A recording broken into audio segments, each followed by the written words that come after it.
But in this moment that we just saw, he is clearly trying to protect his legacy and say, I had the right ideas about how to move forward, but the House Republicans, the Senate Republicans would not let me do that, essentially. So more to come on what the president has just said. We're going to turn around some of that so you can take a look at it. In the meantime, House Republican leaders are about to hold a news conference as President-elect Donald Trump's cabinet picks are starting to come into focus a bit, and we expect to get more of those picks in the moments and hours and days to come. Welcome, everybody. Brand new hour of America's Newsroom now. I'm Martha McCallum. Remember when everybody said, after the election, everything will be it'll just chill out. Just calm down. Right. No, not at all. Far from it. I'm Bill Hemmer. Good morning, everybody. President-elect Trump and Vice President-elect Pence meeting today in New York to talk about key appointments from the cabinet on down.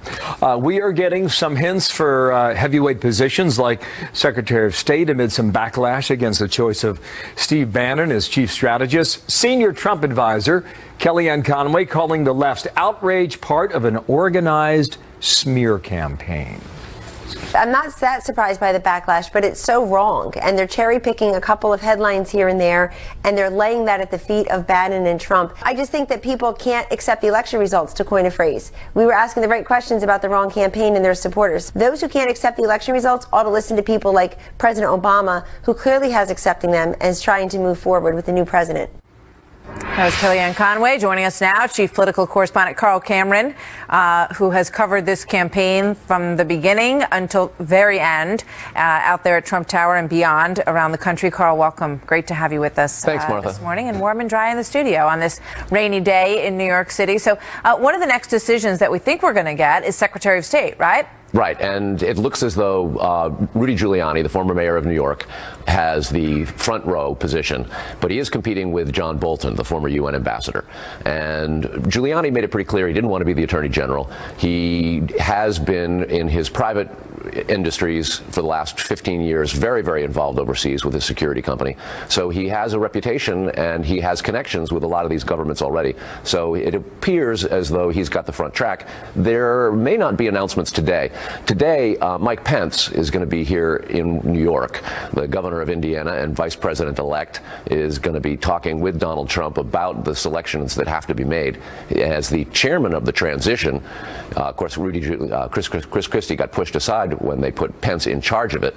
When he gets into New York today, there will be several long lists of names and potential contenders. We've been given to understand that we may have to actually wait for them to be made public to perhaps Thursday, but it's very clear that they're closing in on a choice potentially of Jeff Sessions, the senator from Alabama, for attorney general. That was something that, again, Giuliani said he didn't want to do, having been the law enforcement official here in New York and, of course, the American mayor, according to the Pence campaign, Trump campaign. So lots of choices to be made, and it's still going to be some time. A lot of folks wondering what exactly role Kellyanne Conway's will be, since there's several opportunities for her, and people have been saying maybe the communications director or the spokesperson. The problem with that is there already is a communications director in the Trump campaign and a spokesperson, and so there's a little bit of friction there. People have said there's a knife fight going on. It's not. It's a transition, and it's always a little bit ugly. No doubt there'll be a role for her if she wants it. She was lead in terms of being Trump campaign manager and did a great job. Carl, thank you very much. Going to be fascinating to watch the next couple of days coming out of Trump Tower. Good to see you, Carl. Nice to see you in person. Thanks, Bill. Right. Likewise. Look at that. There's human flesh in this man. He's not you get to sit down for a change, right? Thank you, brother. Congress right now back at work in Washington as we wait a news conference. You're going to hear from Republican House leaders today, making leadership elections today as well. And Mike Emanuel found his way back to Capitol Hill. Mike, good morning to you. Let's start with the drama expected in these leadership elections. What is expected there? Good morning. Well, Bill, on the Republican side, we don't expect much drama. We do expect the elections today to go pretty smoothly. House Speaker Paul Ryan is expected to be reelected later today by his colleagues. Many House Republicans say with President-elect Donald Trump coming into office, they are excited to get a lot of things done. And many of these Republicans have not served under a Republican president. On the Democrat side, there are signs of frustration. Arizona Democrat Congressman Ruben Gallego and Massachusetts Congressman Seth Moulton have both crafted letters urging Leader Nancy Pelosi to postpone their leadership elections, which are scheduled for Thursday. There are rumblings about it being time for new leadership, with Pelosi and her top lieutenants being in power for a long time. It is not clear that they have the votes to oust her from power, but there is some thought if you delay those leadership elections from Thursday until after Thanksgiving, that may buy some time to let a movement get started. Bill? Thank you, Mike. Quickly moving there on Capitol Hill. We'll get back to you with headlines there. Mike Emanuel, Martha with more. So a show of unity among members of the Republican Party. Many are vowing to put aside the past differences, of which there were many, and they were quite diverse. And they say that they're ready to work now with President-elect Donald Trump to get things done on the Hill. Here's Senator Tom Cotton. I think almost every Republican in the Congress is on the side of Donald Trump. Donald Trump clearly ran on a change agenda, and it's what the American people have delivered. And I'm excited to get to work with the president-elect. Republican New York Congressman Chris Collins, a member of the Presidential Transition Team Executive Committee, who will serve as a congressional liaison, she said. Congressman, welcome. Good to see you this morning. Yeah, Martha, it's very good to see you. You know, what a great day in Washington. I'm sure it is. We were just watching the president in Greece. I don't know if you had a chance to hear what he was saying. Did you? Oh, well, are you talking about his legacy? Yes. I mean, it's just incredible. I mean, total repudiation of everything he has stood for the last 8 years. And we're talking about the Republicans being in control of state houses, governorships, complete control here in Washington. And let's remember, we now have $20 trillion of debt that our children and grandchildren are going to deal with. ISIS is now a worldwide threat to civilization. More people living in poverty than ever. More people on food stamps than ever. Health insurance completely unaffordable. When you go up and down the line, how President Obama can think that's a positive legacy, or that this election wasn't a total repudiation of his policies, he's in denial. I think it's very interesting because we have seen him be very gracious over the course of the last few days. I think certainly Donald Trump has said that, and I'm sure, I would imagine that you would agree with that. But today we heard, more of sort of the protection of the Obama legacy, as you just alluded to.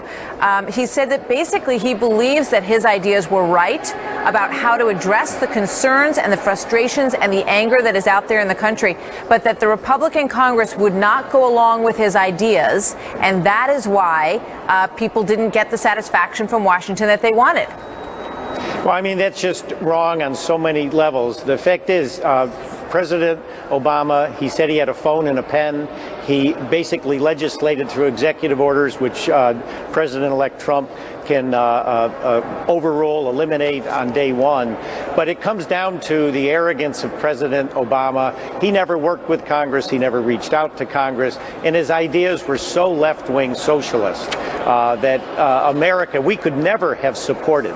As conservative Republicans, a government that was getting out of control through rulemaking and executive orders. So the good news is we can fix the direction of Washington with a united Republican Party legislating, not executive orders, to have this government more tuned into America. One of the catchphrases of the last month or so of the election, which seemed to catch fire with a lot of people across the country, was drain the swamp.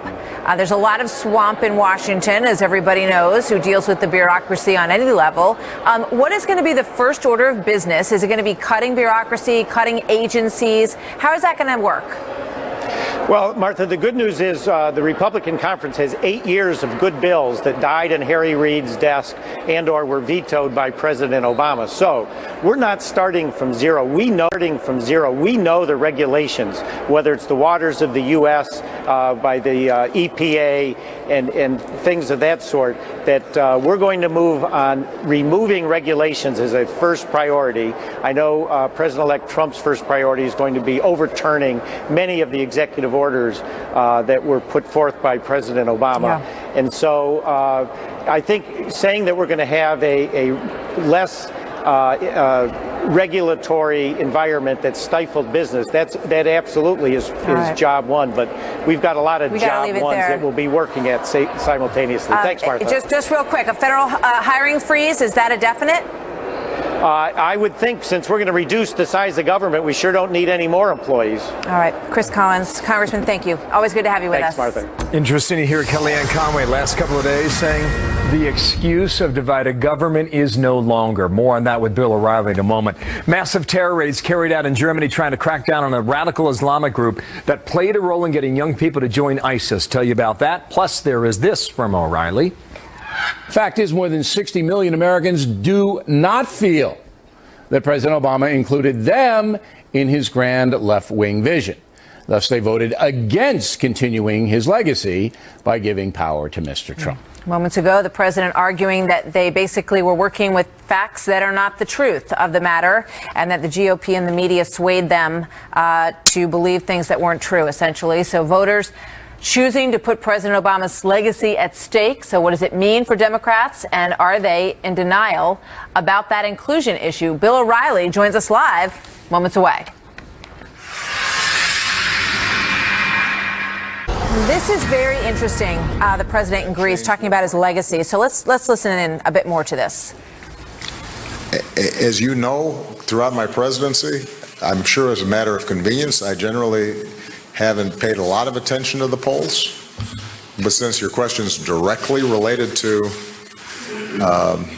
the notion of a rejection of my worldview, last I checked,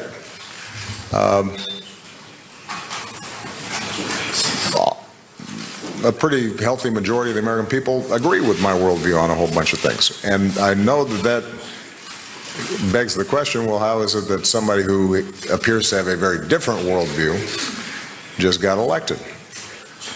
As I said, sometimes people just feel as if we want to try something to see if we can shake things up. And that, I suspect, was a significant phenomenon. I do believe, separate and apart from any particular election or movement, that we are going to have to guard against a rise in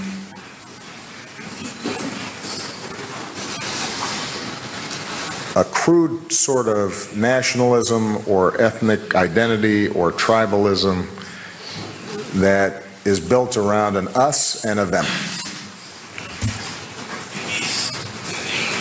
And I will never apologize for saying that the future of humanity and the future of the world is going to be defined by what we have in common, as opposed to those things that separate us and ultimately lead us into conflict.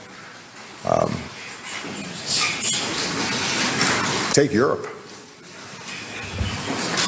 We know what happens when Europeans start dividing themselves up and emphasizing their differences and seeing a competition between various countries in a zero-sum way. You know, the 20th century was a bloodbath. And for all the frustrations and failures of the project to unify Europe,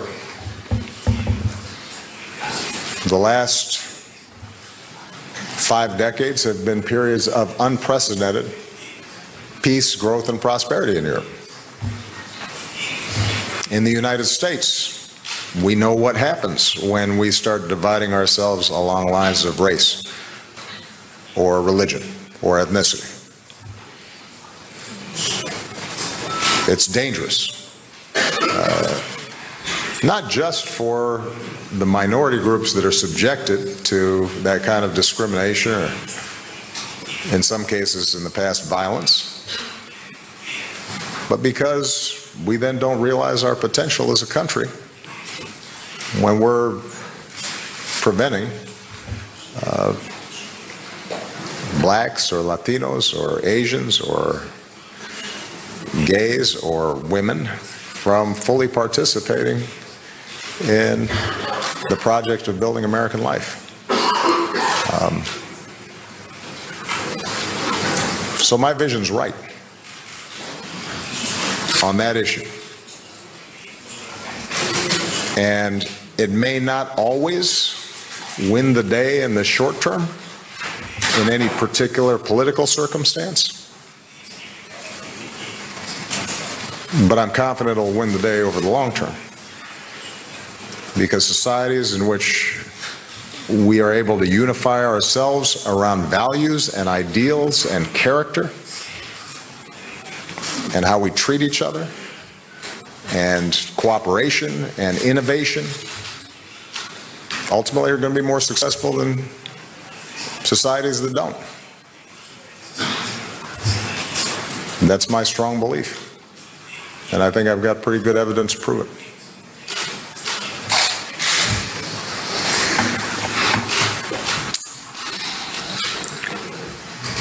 Για να σας είμαι ειλικρινής, To be honest, από τον Donald Trump γνωρίζω λίγα πράγματα. I know very little of Donald Trump. Γνώριζα το προηγούμενο διάστημα την επιθετικότητα και τον κεντρικό τρόπο που διάβασε. Got to know his aggressive manner and the manner in which he defended some unconventional points of view during the election period. Some have told me that I should have read his book before going to bargain in Brussels, The Art of the Deal. I didn't, but I don't think that that was decisive to the result. Still, let me point out that it was one thing what we knew about Donald Trump when he was seeking to become the candidate for the Republican Party. Another thing during the election period, and now that he is a president-elect, and it's quite another when he will be the president of a country that is a major player, a global player. So that is why, contrary to some of my colleagues in Europe, I did not rush to repeat some of the criticism that many of us have made during the election period about Donald Trump. I also believe that if someone would want to radically change the foreign policy of a country such as the United States, which is very difficult, and although some of us in Europe may fear that this may happen, what we should be doing is build bridges, not walls.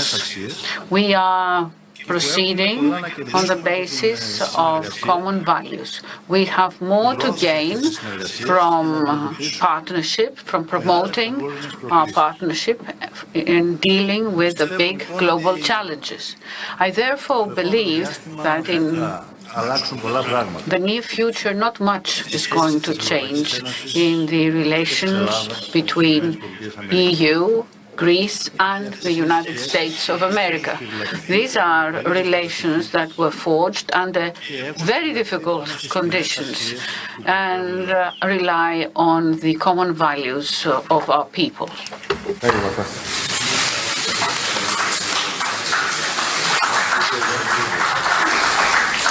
Fascinating moment that we just witnessed with the Prime Minister of Greece, Tsipras, and President Obama. He really went into the most detail that we've seen since the election about his feelings on his legacy and whether or not he was right or wrong in terms of the way he led the country and its agenda. Joined now by Rich Lowry, editor of the National Review and Fox News contributor, and Jessica Tarlov, Democratic pollster and strategist and senior political strategist for Schoen Consulting. Welcome to both of you. We're just all sitting here listening to this together, and I'm just curious. Let me start with you, Rich. What did you think? Well, first of all, I think every foreign leader around the world is going to take a page from the Greek Prime Minister and favorably cite the art of the deal going forward. But look, we've all remarked, and I think it's true, on how President Obama has gone out of his way to be as gracious as possible over the last week. This is a little different. He showed a little more defensiveness, and I think there's a lot to be defensive about. Even though he's popular and he's a once-in-a-generation political talent, he's never been able to transfer that popularity down to anyone else in his party. And the party has been devastated beneath him at the state and congressional level. And now that they've lost the presidency as well, everything is washed out. And an enormous part of his legacy is going to be reversed, including his signature piece of legislation, which is Obamacare. Jessica, it was interesting. He said the majority of Americans, he believes, agree with his worldview. Right. And he said that he believed that people in this election, quote, just want to shake things up. It's a significant phenomenon. Yeah, I agree with Rich. There's a difference here between liking Barack Obama personally, and I don't think there are a lot of people out there who could possibly dislike that man, not say, you know, I'd love to have a beer with him. He's one of the greatest political speakers, I think, of all time, certainly in American history.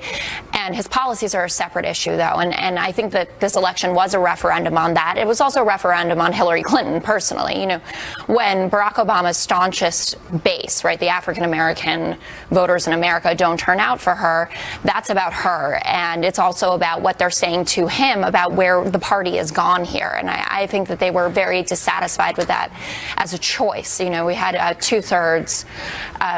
we had 6 million less votes than we did in the 2012 election, 2/3 of those on the Democrat side. So I think that was a signal to Barack Obama. Yeah, we might be into you personally, but we're not into where the party's going here.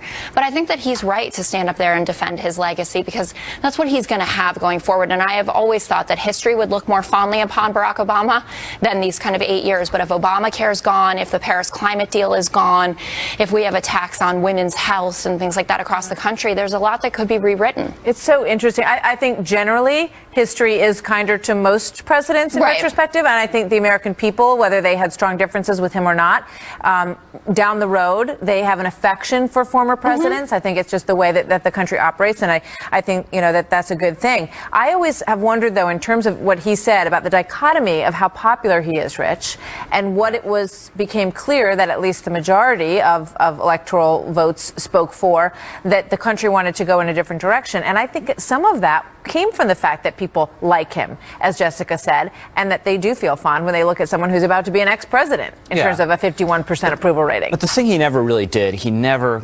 compromised, you know, and when he got that historic rebuke in 2010, it was like President Bill Clinton in 1994. But Bill Clinton, when that happened, he's like, okay, I'm going to sit down with the Republican Congress and we're going to get something in the middle. Yeah. And President Obama never did that. Instead, he began to govern on his own unilaterally, and that helped create this reaction in the country. And also, President Obama was part of this really democratic worship of the idea of the coalition of the ascendant. Minorities, college-educated voters, millennials, and you could just really write off working-class whites. But there's still a lot of working-class whites in the country. And if you give them the idea that you don't have any appeal to them and you don't even want to appeal to them, that's also going to create. That is 100% the issue, the white working class vote, and that's where the autopsy with the DNC is going right now. You know, how do we make sure that we get these voters back? But I would say, you say Barack Obama didn't want to work across the aisle. Mitch McConnell said it was his mission to deny Barack Obama his agenda. I know now that Obama and Boehner are buds, but they certainly weren't when he was in office. I mean, you can count the times that they all sat down together, you know, with no hands. But it takes two. So it does. So we'll see. And as the Prime Minister of Greece just said, he, you know, wished he had the art of the deal when he went to do his last negotiation. We all do. No doubt Donald Trump will enjoy that tidbit from the news conference this morning, as we enjoyed having both of you here. Thanks, you guys. Thanks, Great Martha. to see you. Another big morning of headlines. Martha, in a moment here, Bill O'Reilly reacts to all of that we're watching now. Also, former Mayor Rudy Giuliani could be in the next cabinet. Might he be the next Secretary of State? That and a lot more in the next 30 minutes. Stay tuned. He has one of, 8, 10 advisors that were very close to Donald Trump throughout this campaign. It's a very small group of us, and I know that he would serve the president according to his best and highest use. So every week around this time, we get a briefing from the House GOP leadership. Paul Ryan will step in front of that microphone moments away, and we will keep an eye on it, let you know if there's any news that develops out of that on Capitol Hill. Moments ago, you heard it live here. President-elect Trump now narrowing his short list for top cabinet positions. President Obama overseas talking about his legacy in the face of a stunning electoral upset when he said this a minute ago.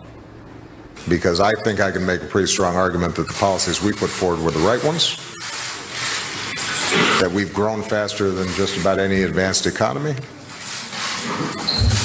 The country is indisputably better off, and those folks who voted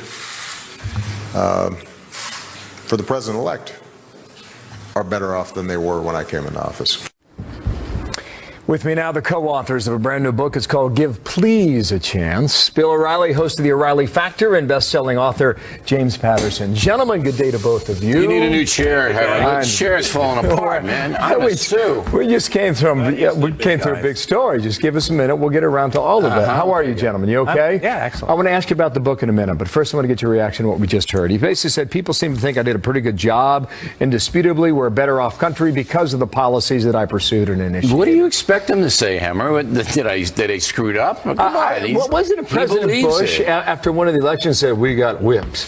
But there's a difference between losing an election that he wasn't a part of and saying to the country, well, it's really my fault because the policies didn't work. He believes that his 8 years were successful, and he'll point to the job approval rating that's over 50%. But in my belief system, as I said last night on The Factor, he alienated just as many Americans as he helped, and Hillary Clinton took the brunt of that. The millions of Americans excluded by the Obama administration have now put an end to the inclusion delusion. Right. That was your final point. That was my point. Who's been excluded in America? You have to watch my show, Hammer, and this should be mandatory for you because you need to come on with a frame of reference to the look. I went down a whole list for 6 minutes of Americans who have been shut out. Got it right here. Yeah. Those wanted immigration, the poor in Chicago suffering murders, gang violence. Many urban folks, mostly poor, were not included in effective public education initiatives. Right.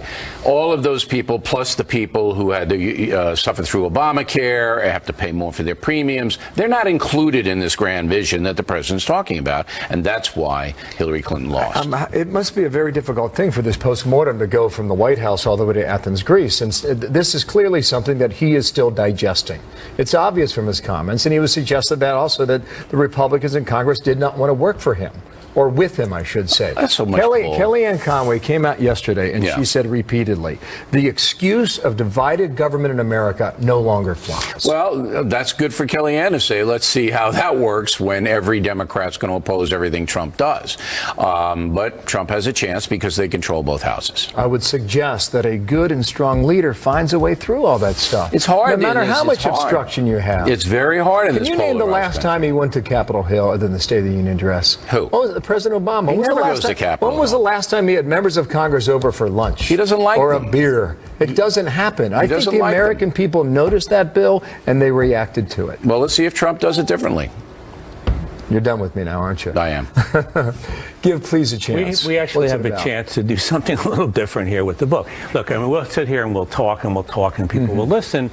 And nothing, you can't change that. You can't change Trump's cabinet because you're listening to the show here, but you can actually change things about your own house right now. And I think what Bill and I like about this book, it is about teaching kids. There are a lot of great pictures in it. It's a picture book. But it's about getting kids to say please. It's about creating a generation of kids who are please and thank you kids. That will solve a lot of problems. That's a good thing to do, and that's why we cooperate and get involved. Why did you guys want to do this? What did you want to do? Just what I just Jim said. called me. He called me up. Did I say it badly? No, not bad. It was when he called me up. He said, "Hey, look, I got this idea for a kids book to get kids 2 to 6 interested in reading, and we have some great illustrators. And the theme is to be polite, give please a chance. So we want to bring back civility to children and give them a guidepost." And I go, civility and O'Reilly? Are you sure you got the right O'Reilly? Are you sure you want me? Okay. It was another guy. But right. It was the speed dial doesn't always work. We can make it work. But anyway, when the outline came in and we started to discuss on the phone, Jim and I, how to present this, it tied into my theme that children in America need to get back to traditional values. And that is, you need to say please and thank you. You need to be respectful to other children and adults, not call them by their first name. Hey, Susie, hey, you're 3. It's Ms. Whoever. Where do you think we lost that? Or of course. How did that disappear? Have you been to a mall lately, Hammer? Maybe you haven't. I know the internet, obviously. Do you think that's it? Yeah.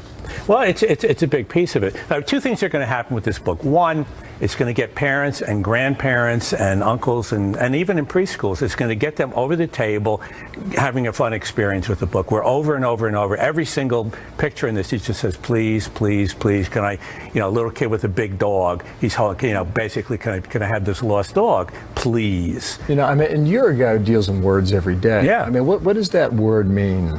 It's a magical word. It's a magical word. And as I said, we can actually do this. You in your house, you can get your kids to say please. My son, he's a please and thank you guy. He's 18 now. He still is. And if we can get them from when they're 3 and when they're 18, you take a book like Goodnight Moon. It's a very cute book. But if people are still doing it at 25 and the guy goes, Goodnight Moon, you go like, get me out of this house, you know. But if they're still saying please and thank you at 25, that's a good thing. For little kids, this book as a Christmas gift is magical because they'll lose themselves in the drawings of the book. And then the please will just, permeate in. There's the old school way of raising kids is if you don't say please, you're in your room for 3 hours. This is a better way, okay? Because this is a fun way. Make your bed, O'Reilly. Yeah, this is a fun way to learn to be polite. But I just think it's so uplifting. And to get the kids with a book in their hand rather than the dopey machines that McCallum's playing with, even as we speak, okay? It is just imperative because if you start reading at a young age, you're going to be successful in academics. Great message. Thank you. Right. Thank you. James? Thank you. Real honor. I was hanging on your every word, Mr. O'Reilly. I was. No hands. Say please. See that? Please, please. Hands please. up. How about calling people by their last names? Is that okay? Good for me. All right, coming up, college students across the country are protesting the election of Donald Trump, and now some Ivy Leaguers are pushing for sanctuary campuses to protect students from his policies. So how would that work? Also, massive sinkhole threatens to swallow a family's home. Oh, check that out. That's going to make for a very bad day. We'll tell you what caused this and where in a moment. It started cracking. Like, the whole house just sounded like it was going to just go. It was horrible. It's devastating. It's absolutely devastating. It breaks my heart, actually. What's the best way? How about this? School leaders at Ivy League universities are moving to make those campuses sanctuaries for those who could face deportation under a Trump administration. Faculty members at Brown sent administrators a letter urging them to immediately develop a protocol to protect students, staff, and their families. Similar calls are being echoed at Harvard, at Yale, and at Columbia as well. Sterling Beard is the editor-in-chief for Campus Reform. Sterling, good morning. Good to have you with us today. Thank you for having me. So, let's start with this, the draft letter here from Brown University alumni. It says Trump's presidency puts the undocumented members of our community at unprecedented risk. The threat to students and workers requires a concrete and tangible response from the university. Words and symbolic gestures would not suffice. So what's going on here? Well, what's going on here is the same sort of progressivism that you see at colleges and universities all across the United States. And keep in mind, this isn't just the Ivy League. You're seeing these sorts of movements at the University of Connecticut and the University of Wisconsin-Madison as well. These are sort of progressive overtures about inclusivity, diversity. They simply do not want to see these illegal immigrants deported. Sterling, stand by if you would. We got to go to Paul Ryan, who has just come forward. Here's Kevin McCarthy on Capitol Hill. Let's listen in. Doing so, as the speaker talked about, we were working very closely with President-elect Trump and Vice President-elect Mike Pence, and part of that is how we move forward, how we accomplish the promises made, and the American public expects it to happen. Yesterday, all the committee chairs and myself sent a letter to all the government agencies requesting that no new regulations be moved forward. This is not a new request. This request actually happened when Barack Obama won. Rahm Emanuel sent the same letter. It's now time to change the tide, to get the economy moving, to get a health care plan that actually works, and get America back on the right track. We got these hats at conference today, and it's not just a great slogan, but inside the tag you see Made in the USA. There are going to be a lot more things made in the USA when this new administration comes in. You know, we've been talking to President-elect Trump, to Vice President-elect Pence, and what an exciting opportunity that the American people have given us to work and go do the things that are necessary to get our country back on track. Our members are excited about this opportunity, and we're going to continue working in the weeks ahead to lay out and plan that first 100 days and then the months after that are going to be so critical to moving this country forward again, rebuilding the middle class that spoke out so loudly, and finally getting our economy and our country back on track. So it's an exciting time. We know there's a lot of work ahead. But that's why we ran for Congress, is to have a moment like this where we can go big and go bold and pass the conservative solutions that are going to get our country back on track. This opportunity that the people have entrusted with us to advocate and to lead on their behalf is truly humbling. But it isn't a time for victory laps or to pat ourselves on the back. It's a time to turn this victory into real progress for the American people. It's the time to think big, to reimagine this government, and to return the people's voice to the center of it. Because there's too many people all across this country that feel like they're doing all the right things. They're working hard. They're paying the bills. They're trying to pay their mortgage every month, and they're still falling behind. Obamacare is making health care too expensive. The VA isn't listening. Government is regulating jobs out of their lives. Our unified Republican government will take these frustrations we're hearing and work together with President-elect Trump to change the status quo. We've got bold, specific agenda items that will make a difference in people's lives, and it will address some of the biggest challenges of our time. Now, I believe each plank in the Better Way agenda is very important. But this election reminded me that at the end of the day, Article 1 of our Constitution is what protects the people's voice in our government. And it's our role, it's our mission to restore that voice.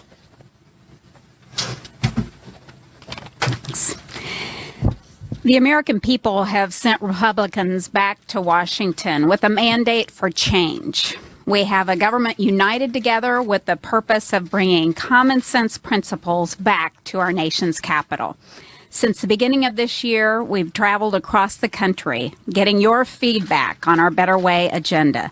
This set of legislative priorities is tailored to the problems facing our country that focus on empowering hardworking Americans to achieve success. Foremost among our priorities will be bringing balance back to our broken tax code by building a simpler, fairer, flatter code, building a code that advantages all Americans, not just the well-connected, a code that drives investment and job creation right here in America, a code that gets America growing through good old-fashioned private sector investment. It's clear that Kansans and the American people are ready for a change. With their voice as our guide, we are ready to work as a unified government to help build an opportunity economy for all Americans. Questions? You urge people to judge the president-elect by the decisions he's already made. What about the Bannon decision? What does this say about the Trump administration, and how do you respond to these serious concerns and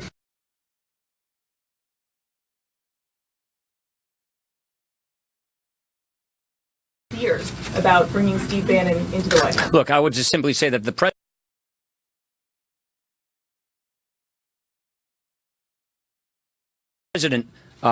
is going to be judged on his results. This is the person who helped him win an incredible victory, an incredible campaign. The president's going to be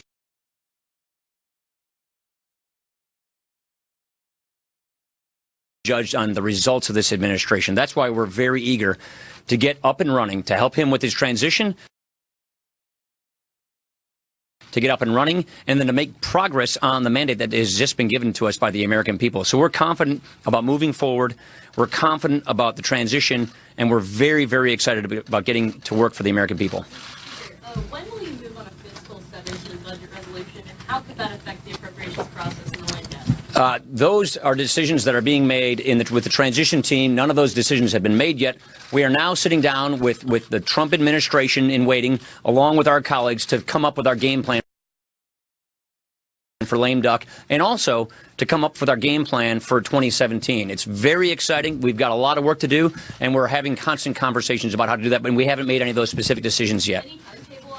Manu. Mr. Speaker, the president-elect has signaled that he was going to use his adult children as his advisors in his administration. Do you have any concerns about them potentially getting security clearances, number one? And two, should Trump take any steps to ensure there are no conflicts of interest between them running businesses? I'll let the transition team comment about those things. We're focused on doing our job right here in Congress. I would say, look at this. Donald Trump is a multi-billionaire, successful businessman who has been so successful because he's surrounded himself with good people. He is a man who has made great successes, created tens of thousands of jobs, because he gets good advice from good people who are around him in his life. What's wrong with that? That's a good thing. We're going to focus on doing our job here in Congress. He's going to focus on populating his administration, and we're going to do everything we can to help him be as successful as he's going to be, and which I think he's going to be a very successful president. We have an exciting agenda. We have a transition team that we're working with, and we're very excited about getting to work for the American people. Juan. Steve Bannon has personally come after you. His publication has tried to unseat you in your primary. He's written about your children in the past, or his publication has written about your children and questioned your school decisions. He's mocked your Catholicism. Do you think at any point you've crossed? I'm not worried about it. I'm not looking backwards. I'm looking forward. I'm looking to the future, and I'm looking forward to how we make this work for the American people, how we help President-elect Trump be the most successful president in our lifetimes, how we make good on the promises and get this country going again. Look, you've heard me say this so many times. 70% of the people in this nation think America is going down the wrong path.